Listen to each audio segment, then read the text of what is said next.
In this section, we're going to be taking a look at the concept of informatics. Primarily, we are going to focus on the objective of describing the advantages, the applications, and the legal implications of telehealth. And we're going to be looking at the student learning outcome of using information and technology effectively to support decision making and reduce risk potential.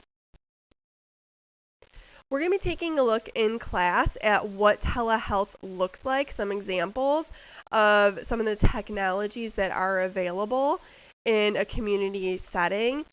But understand the definition of telehealth, and that is using any kind of telecommunication technology in order to gain access to care.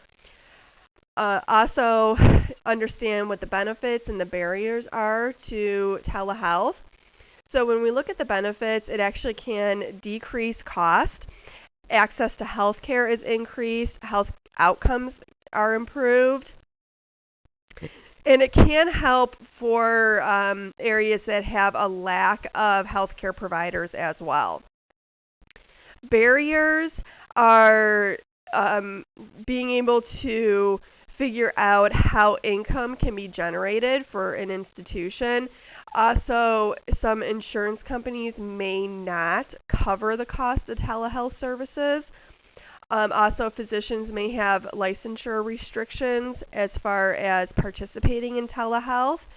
And then looking at the barriers to client participation. So it could be a barrier as far as the devices may not be readily accessible, such as internet or any other technology pieces that may be utilized. Insurance companies may not cover the cost.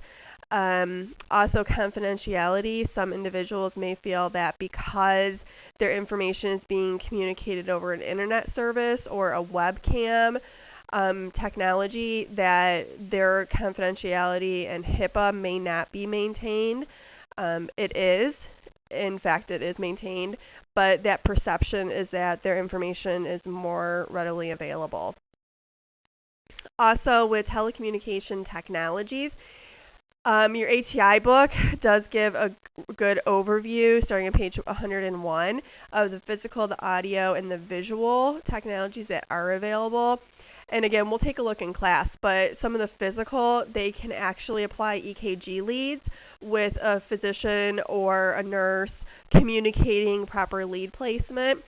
They has some kiosks have the ability to take blood pressures and temperatures. They actually have pull-out devices that they can actually measure what their temperature is. They can use equipment in order to visualize the ear canal or their throat to see about sore throats, blood glucose, blood oxygenation. All these physical features are available. There's also audio, so you have the ability to communicate the voice, but there's also stethoscopes available, so you can actually instruct patients on where to place the stethoscope for heart sounds and lung sounds, bowel sounds, and that information is communicated to whoever's on the receiving end. Visual is, there's devices where you can have up close of like wounds and skin for rash assessments. So a lot of different pieces that are involved in telehealth.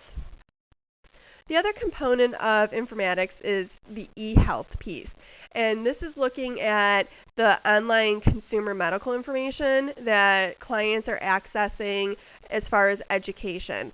The majority of people are accessing information through the internet. They're doing Google searches and they're finding out information about diagnosis and treatment and implications even before they're accessing their healthcare providers.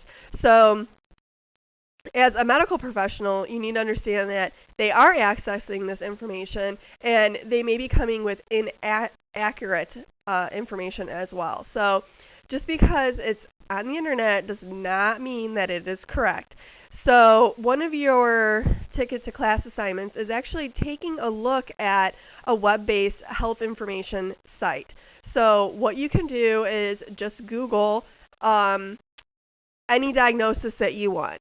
So when it comes up, like the first one or two search engines, choose one of those, take a look at the information that is being on the site, and whether or not it is accurate. So you're going to use box 48-4 on page 2642 of your textbook to actually evaluate the site and answer the questions that are in there. Where does the information come from? Who hosts the site? What type of information is presented? Is the information correct? Is the website trying to sell a product? And what is the overall look of the website? So answer all of those questions and come prepared to discuss the information that you do find. In general, government websites actually provide the most accurate information, but do not necessarily go for a government site. Really use one of those first couple of search engines that actually do come up, because typically that is what the consumers are selecting. They're going to that first or second sites that are coming up to actually access the information to see what is going on with themselves. And then the other piece is the online client medical information. And this is really looking at the patient portals. Most systems in institutions, facilities, are on a patient portal for their clients to access their medical information. It is online registration, it's password protected, so the information is secured, HIPAA is maintained, confidentiality is maintained. These services actually result in higher client satisfaction and retention within the healthcare system. And then it also allows the individuals to access pieces and parts, if not all, of their medical records, so they can look at what their lab tests are, what their x-ray results are, when they're due for routine screenings. All of their information is on there and they're able to access it.